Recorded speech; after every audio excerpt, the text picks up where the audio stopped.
The moment Anna turned the corner into her childhood home's hallway, everything stopped. The pale green wallpaper hadn't changed. The same water stain above the doorframe, the same faint creak in the floorboards. But something was wrong. Deeply, viscerally wrong. It wasn't just the photo frames turned face down or the subtle scent of antiseptic that didn't belong. It was the sound. A low, warbling hum behind her father's locked study door. A door that should have been empty for 5 years. A door she remembers. Bolted shut the night he died. Anna had avoided the house in Vermont for years.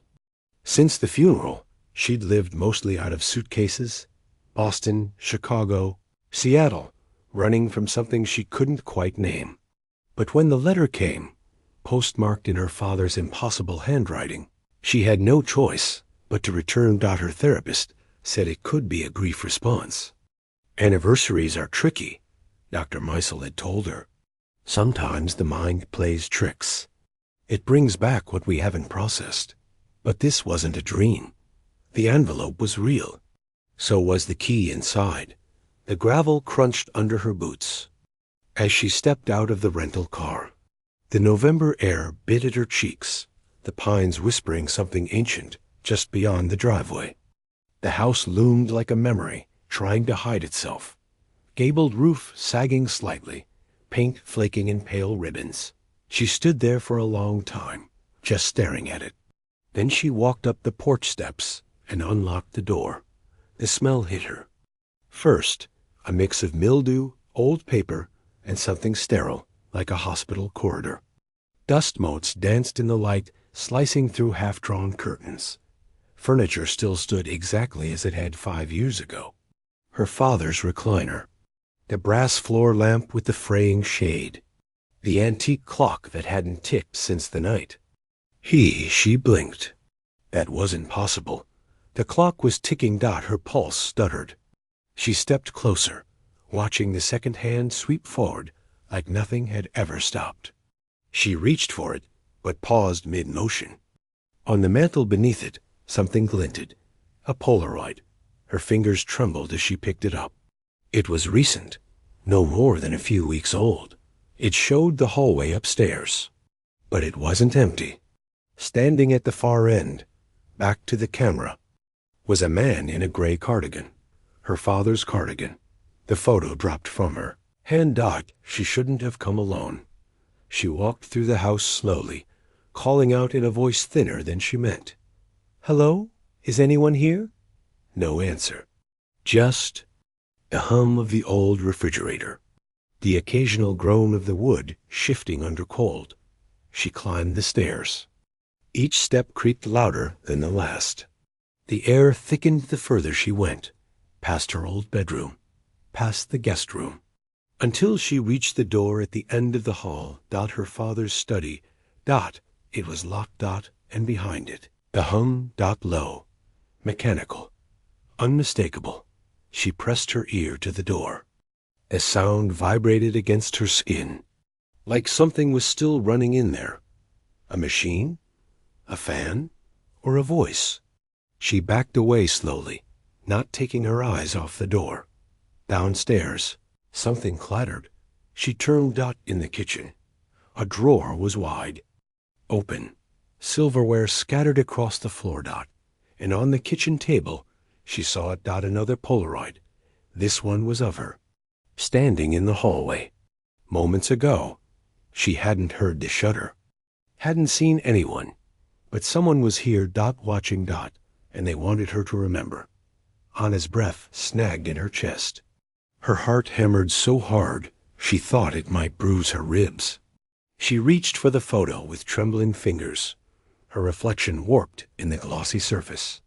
It was her, same coat, same stance, staring at her father's study door. The picture had been taken within minutes. Seconds, maybe. She whipped around, scanning the room. The silence was so complete, it pressed on her eardrums. No footsteps. No creaks. Just that low hum still leaking faintly from upstairs, vibrating through the bones of the house. She took her phone from her coat pocket and turned on the flashlight. The screen flickered, then dimmed. She checked the battery. 1%. Then dead.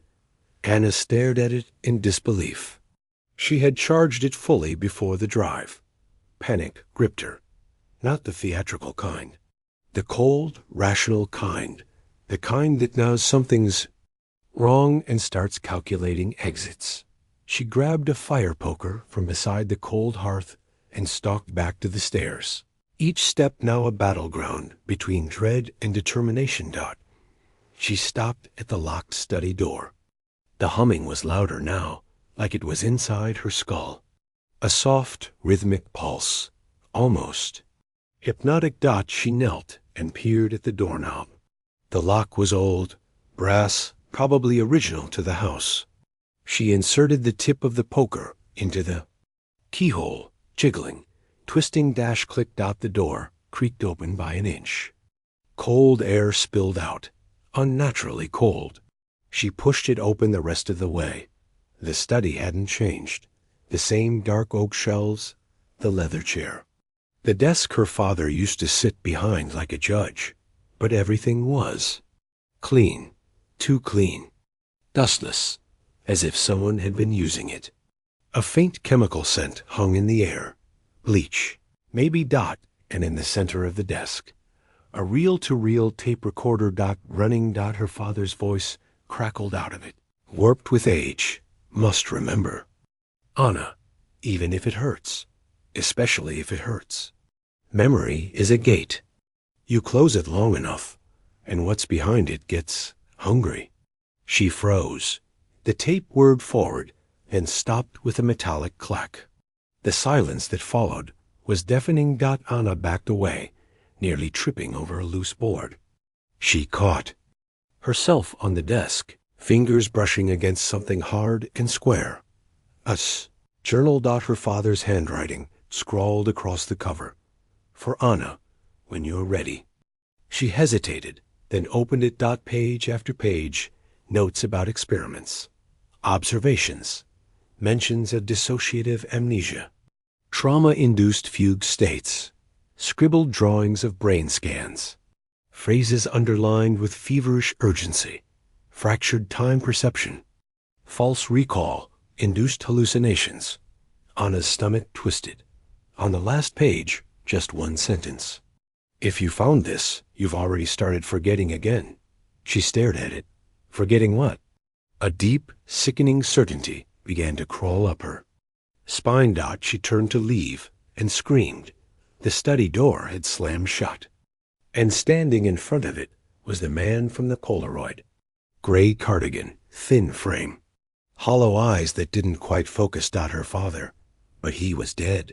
She watched as he raised one shaking hand and pointed to the wall behind her. Anna turned, saw the photo collage. At least 50 images, all of her, in different clothes, different seasons, in the house, staring at the study door. Over and over and over again. She had been here before. So many times. And every time she forgot. Anna staggered back from the wall of photographs, her mind spiraling. The images felt like bruises, too many, too familiar. Each one a version of herself she couldn't remember being. She scanned the collage. One photo showed her in summer clothes, shorts, tank top, sandals. Another in a red parka, snowflakes caught in her hair. One had her standing barefoot in pajamas, eyes wide and empty. Every season, every year. Why? She whispered, throat dry as sand. Behind her, the reel-to-reel crackled to life again. There's a cycle, Anna, her father's voice rasped. You return. You always return. A trauma finds you, binds you, but you forget. Every time. You think forgetting is safety. It's not. It's a prison. The machine hissed and fell silent. Anna turned slowly, her back crawling with sweat. Despite the cold. Her father, or the thing that looked like him, was gone. The door hung open again. She gripped the fire poker tighter. The journal was still in her hand, downstairs. The front door creaked. She rushed to the landing and peered over the banister. No. 1. But then a faint giggle. Childlike. Not possible. She hadn't heard that laugh in decades. Not since. No. Her hand went to her temple. Pain flared. A piercing. Electric bolt. She descended slowly, the house now impossibly dark, even with the fading light outside. It seemed to absorb illumination, not reflect it. In the kitchen, another Polaroid waited on the counter. This one was different. It was old, faded, curled at the corners. A little girl sat at the table, her face buried in her arms. Next to her, a sippy cup, a stuffed rabbit, a smear of red. Crayon on the wallpaper behind her. Anna stared at it, bile rising in her throat. The wallpaper was unmistakable. It was here. This kitchen. This house. She flipped the photo. Scrawled on the back, in her father's shaky hand. Do you remember? What you did, Anna? She dropped the picture. The lights flickered once, then died. Total darkness. She stood frozen for a full minute before the humming returned. Louder now, all around her. Not just from the study, from the vents, the pipes, the walls. Anna backed away into the living room, feeling along the edge of furniture, trying to breathe. Her foot hit something soft. A stuffed rabbit, matted fur. One button eye missing. She hadn't seen it in over 20 years. The front door burst, open. Anna screamed. A shape silhouetted in the doorway, tall, broad. A man's voice called out, "Anna? You okay? It's Marcus." She blinked. Marcus. Her ex-boyfriend. The only one who knew she was here. She collapsed into his arms the moment he reached her. "We have to go. I don't know what's happening, but something's wrong. I think I've been here before. I think." Marcus pulled back slightly, eyes scanning the house. "Anna, what is this place?" She hesitated. "I think it's where everything started." He stared at her, his expression unreadable. And then he said something that froze the blood in her veins. "You said that exact sentence the last time I found you here." Anna felt the world tilt sideways. "What?" Marcus looked at her, haunted. "You call me every year. I come. You're always in this house. You always say the same thing. Then you disappear again." He held up his phone. A voicemail. From Anna. 2 days ago. Her voice. "Marcus, please. I need help. I think I'm remembering things I'm not supposed to." He paused the message. "Anna?" He whispered. "You never remember calling me." Outside, the wind screamed through the trees, and upstairs, the study door creaked closed. Anna couldn't breathe. She stared at Marcus, willing him to be wrong. But there was no hesitation in his eyes, no flicker of doubt, just a weary kind of sadness, like someone who had witnessed the same storm too many times to believe in sunlight. "I don't understand," she said, her voice hoarse. "How could I not remember?" He didn't answer, just looked at the rabbit in her hands. "Where did you find that?" She looked down. It was right there, on the floor. Marcus's jaw clenched. He stepped forward slowly, as if approaching something fragile or dangerous. "Anna, you told me once, a long time ago, that when you were little, you had a sister." Anna flinched. "No, that's not. I was an only child. You said her name was Lily." Her vision blurred. A high-pitched ringing filled her ears. "No," she whispered. "That's wrong. I would remember." Marcus stepped around her and picked up the Polaroid of the girl at the kitchen table. He held it next to the rabbit. "You said she used to draw on the walls with red crayon." Anna's knees buckled. She gripped the edge of the counter to stay upright. Images began to flicker behind her eyes. A little voice, giggling, tiny feet, pattering across linoleum. The smell of cherry shampoo. And then a scream. High, sharp, cut off mid-breath. Anna staggered back, clutching her head. Her father's journal slipped from her arm and landed open on the floor. Marcus knelt to read. It. His brow furrowed. Anna, your dad didn't just study trauma. He was researching repressed memory therapy, radical methods, experimental. He turned the journal toward her, pointing to an entry. Hypnotic regression unsuccessful. Neural. Overwrite appears effective, but the subject is beginning to resist. The rabbit room is no longer secure. Anna backed away. What is the rabbit room? Marcus's eyes flicked to the hallway. Do you still have the key? She reached into her coat pocket, where she'd put the old brass key from the envelope. It was still there. He took it gently and began walking toward the basement door. Anna followed him on shaky legs. The door was smaller than she remembered, half the size of a normal entryway, like it had been resized or hidden. The key turned easily in the lock. The door opened with a low groan. A narrow staircase descended into darkness. The hum was louder here. Deeper. More alive. They stepped down together, the air turning cold and damp. The walls were lined with soundproofing foam, crude, discolored, patched together with duct tape. At the bottom, a steel door, scratched, smudged, a red crayon mark smeared across it like a final warning.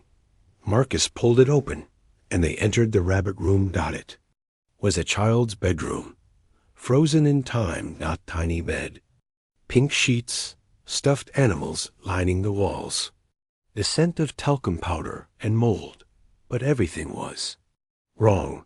The window was fake, painted on the wall. The air had no movement. There was no light source, yet everything was visible. Bed sat another tape recorder. Anna stepped forward, legs moving of their own accord. She pressed play. A little girl's voice came through, soft and trembling. Daddy said I have to sleep here until Anna says sorry. But I'm scared. I want to go home. I didn't mean to break her bunny. Please don't be mad. The tape clicked off. Anna's breath hitched. Her throat closed. I didn't mean to, she whispered. Marcus looked at her, horror dawning. You locked her in here. Anna turned to him, shaking her head violently. No, I don't remember. He told me. He said. More images broke through. Her father screaming. Door slamming. Her hand turning a lock. A girl's voice crying behind it. Anna, please, Anna. Dropped to the floor, the weight of it crushing her. She remembered. Lily wasn't a dream. Lily was real. And Anna had buried her in memory. And in this house, behind her, the hum deepened. And from the shadows of the rabbit room, something small moved. The movement in the shadows was so slight, Anna might have missed it if she blinked. But she didn't. Something was there. Near the toy. Chest. Small. Watching. Marcus stepped in front of her instinctively, shielding her. Who's there? No answer. Just a sound. Soft, wet, like a child sniffling after tears. Anna rose slowly to her feet, heart lurching. Lily? She said, barely more than a breath. The thing in the shadows shifted again. A tiny silhouette, round shoulders. Long. Hair matted with dust and time. Marcus shone his phone's flashlight toward it. Anna's blood went cold. It wasn't Lily. Not exactly. The figure was a grotesque mimicry of a child. Features blurred, like a memory half forgotten, decomposing. Its limbs twitched with unnatural stiffness. Its face, when it lifted it, had no eyes. Just hollows, but its voice was Lily's. You said you'd come back. Anna collapsed to her knees, hands shaking. I didn't know. I didn't remember. You locked the door. I was a child. I didn't understand what I was doing. You never came back. The voice turned hollow. Mechanized. You never came back. Marcus pulled her away, gripping her arm tightly. We need to get out of here. But the door behind them had closed. No matter how hard Marcus pulled, it wouldn't budge. Anna turned back to the figure. It hadn't moved. But now it was holding something. A Polaroid. She didn't have to see it to know what it showed. Another visit. Another cycle. Another version. Of herself failing to remember. The figure tilted its head. Daddy said if you forget again, we'll both disappear. Anna's chest seized. The walls of the room seemed to press inward, closer, heavier. The air was thick with something metallic, like rust, or old blood. She tried to step forward. The figure flinched back, letting out a sound like a skipping record. No, you always lie. You always forget. Not this time, Anna said, voice cracking. I remember now. I remember you. The humming in the room reached a pitch so high it was almost inaudible, a scream hiding. Beneath the surface of hearing, the figure began to shake violently, flicker, as if its existence were tethered to something unstable, as if Anna's memory of Lily, raw, sudden, real, was unraveling the false image. The lights blinked out. For a moment, there was nothing but blackness. Then, a flash. Anna stood outside the rabbit room. But she was younger, 17 maybe, wearing the cheer uniform from high school, her hand on the lock. Crying. Behind her, her father screaming, incoherent with rage. Lily's voice. Anna? Why are you locking it? The lock clicked. Another. Flash. Anna in the study. Her father injecting something into her arm, whispering about protection, about forgetting. Another flash. Anna. Today. Screaming on the floor of the rabbit room as memory surged back like a tidal wave.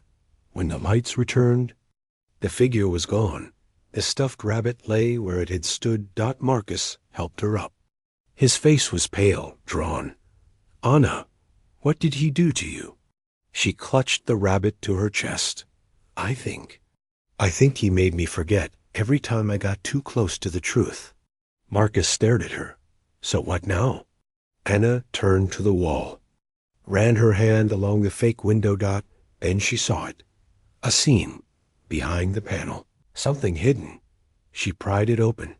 Inside, a metal box. Locked. Another Polaroid, taped to the front. This one showed the rabbit room, with Lily in it. And Anna. Sitting together. Smiling. The caption in their father's handwriting. The day before. Anna touched the photo, her hands shaking. Whatever was inside that box, it held the answer. But some part of her already knew. This wasn't just about memory.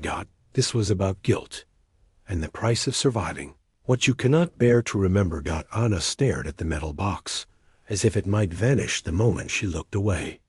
The Polaroid clung to its surface like a cursed relic, the photograph so intimate, so ordinary. Two sisters on a carpeted floor, crayon drawings scattered around them, a half-eaten peanut butter sandwich on a plastic plate between them. Lily's hand was on Anna's knee. Anna's head was thrown back in a laugh. They looked happy. Anna couldn't remember a single second of it. I need to open it, she said, voice distant, mechanical. Marcus hesitated. Are you sure? After everything, I have to. The box had a keyhole, small, circular. She dug into her coat pocket again, hand shaking, and found a second key she hadn't noticed before, smaller than the first. It had been hidden in the lining, stitched deep like someone had wanted it. Found only at the end. It fit. The lock clicked. Inside the box. A camcorder. Early 2000s model. Dusty, worn. A tape still loaded. Anna lifted it carefully. Heart pounding. She looked at Marcus. I need to watch it alone. He opened his mouth to protest, then saw something in her expression and nodded. I'll be upstairs. When he was gone, she sat cross-legged on the floor, hit rewind on the tape. Then play. The screen flickered. Static. Then color. Her living room. A date stamped in the corner. July 12, 2004. The day before, Lily vanished. The day before everything stopped, the camera was set on a tripod. Anna's voice off screen. "Okay, Lily. Say hi to future us." Lily, no older than 6, waved at the camera. "Hi, future us." She giggled and ran toward Anna, who appeared in the frame. Teenage, bright-eyed, radiant in a way Anna hadn't seen herself in years. They played. They danced. They drew. Lily begged for stories. Anna indulged her. Then something shifted. The video jumped. Now it was night. Lily sat at the kitchen table, swinging her legs, frowning. Anna was pacing behind her, agitated. "I told you not to. Touch my stuff. I didn't mean to. I was just looking. You broke Mom's necklace, Lily. I said I was sorry. It's not enough." Anna watched, frozen. She didn't remember any of this. The camera caught her grabbing Lily's arm, dragging her down the hallway. "Just stay in here," Anna shouted. "Maybe then you'll learn." She pushed Lily into the rabbit room, smaller, freshly built, and slammed the door shut. A soft thump, then Lily's voice, muffled. "Anna?" Anna's figure didn't respond. She just locked the door and walked away. The video ended. Anna sat in silence, unable to cry. Her chest felt like glass, fragile, vibrating with fractures. She hadn't killed Lily, but she had buried her. In a room with no windows. In memories with no exits. In a brain engineered by her father to erase everything too painful to live with. Marcus came back down quietly, sensing the weight in the air. Anna looked up at him, hollow. "She died in there," she said. "Not that night. Later, days later maybe, he found her. He knew, and he didn't blame me. He blamed the memory. So he took it from me." Marcus sat beside her, gently taking the camcorder from her lap. He didn't just take it. He made it your prison. Every year, you loop back, relive it, and he resets the clock. Anna nodded. Until he died. And the loop broke. And the memories started leaking through. Silence stretched long between them. Then Anna stood. "We need to end this." She walked to the rabbit room door, still ajar. Inside, the air felt lighter, as if acknowledging the truth had changed something elemental. She placed the camcorder on the child's bed, lit a match, and watched it burn. Photos curled. The mattress blackened. The rabbit's button eye melted. And in the rising smoke, for a brief, impossible moment, she saw Lily again. Not the hollowed-out phantom, but the girl. Whole. Smiling. Then gone. Anna didn't speak as they left the house, didn't look back, but deep inside, something had finally broken free. Memory was a gate. And for the first time in 20 years, she had walked through it. But one question still clawed at her chest, unspoken, unanswered. Why did her father document every cycle so carefully? And who were the other versions of her in the photographs? The ones she didn't remember being? The answer would come. They stayed the night in a motel off Route 89, where the air smelled of bleach, and the walls were thin enough to hear the neighbors arguing through the night. Anna didn't sleep. She couldn't. She lay on top of the blanket, eyes fixed on the ceiling, mind looping back to one thing, the photos. Dozens of them. Different versions of her. Seasons changing, outfits changing, expression always the same. Confused, haunted, staring at the study door. Marcus slept fitfully in the chair by the window, his jacket wrapped around him. She watched him for a moment, grateful, then slipped into the bathroom and locked the door. From her coat pocket, she took out the final item from the metal box, a flash drive, taped to the bottom. She plugged it into her laptop. There was one folder, and project inside, hundreds of video files. TIMESTAMPS. Clinical labels. Cycle 1, initial dissociation. Cycle 2, breakthrough, partial recall. Cycle 7, emotional collapse. Cycle 13. Subject attempts escape. Her hands trembled as she clicked on a random video cycle. 5. There she was. On screen. In the house. Crying. Screaming at someone off screen. I remember now. She died in there. I left her in there. And then a man's voice. Her father. We'll try again, sweetheart. Syringe in hand. Darkness. She clicked another. Cycle 12. Her again, but older, dressed differently. I won't forget this time. I swear, please, don't make me. Click. Cycle 17. Her, running through the woods behind the house, bleeding, clothes torn. Then the camera cuts to her father's face. I underestimated the resilience of guilt. It always returns. Click. Final file. Titled, Cycle 22, Terminal Decision. The video began with her father in his study. Older, tired, eyes hollowed from grief. This will be the final entry. I've failed 22 cycles. Each time I erase her memory, she finds her way back. Guilt is a living organism. It adapts. It survives. He took a breath. She was 9 years old when Lily died. The guilt was immediate. But the repression came later. I told her it was a tragic accident, that it wasn't her fault.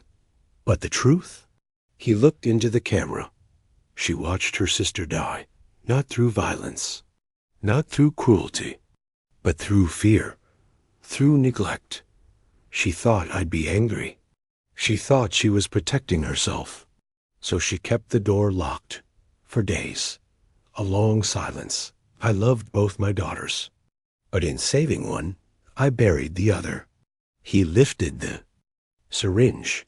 This will be the last cycle. If she ever sees this, I'm sorry, Anna. I tried to protect you from yourself. The screen went black. Anna sat frozen. Everything made sense now. The endless loops, the house that never aged, the photos that documented every return. Her father hadn't just made her forget. He'd built a living experiment around her trauma. She was the subject, the patient, and the prison. Behind her, the motel's TV flicked on. She hadn't touched it. The screen showed the rabbit room. Live. Anna stood slowly, heart thudding. She stepped into the main room. Marcus was gone. In his place, on the bed, was a new Polaroid daughter, standing in the rabbit room, wearing what she wore now. Captioned, Cycle 23 begins? No, she whispered, backing away. No, it's over. But the motel room was gone. She was in the study, the real one. The walls around her pulsed like breathing skin. The hum was back. The journal on the desk had new entries, pages she hadn't written. Subject resisting integration. Guilt. Mutating. Termination likely. She turned and saw herself. Across the room. Another version. Hair shorter. Bruises on her arms. Eyes wide with recognition. And beside that version, another. And another. Each frozen in a moment of horror. Realization, despair. Anna dropped to her knees, screaming. Reality fractured. And from the hallway, a child's voice. Anna? Lily, the real Lily, not a ghost. Not a figment, just a child's voice. One last time. Anna stood, walked toward the voice. Down the hall. Past every false version of herself. To the door. The rabbit room was gone. In its place, a field. Sunlight. Two little girls playing with chalk. She stepped into it. And remembered. The game they played. The door she locked. A silence that followed. And she did not run this time. She knelt beside Lily. Held her close, and whispered the words she had never said. I'm sorry. It was my fault. I remember now. The scene flickered. Faded. And the hum stopped. When Anna awoke, it was morning. She was in a hospital. No restraints. No cameras. No machines. Marcus sat beside her. You've been asleep for 2 days. Anna blinked. The weight was still there. but different, solid. Real dot, no more forgetting dot, no more loops. Just memory dot and grief. And the long road to forgiveness dot, she reached for his hand. I think this time it's really over. And in her pocket, without knowing how, a single Polaroid dot Lily, dot smiling, dot unbroken, dot free.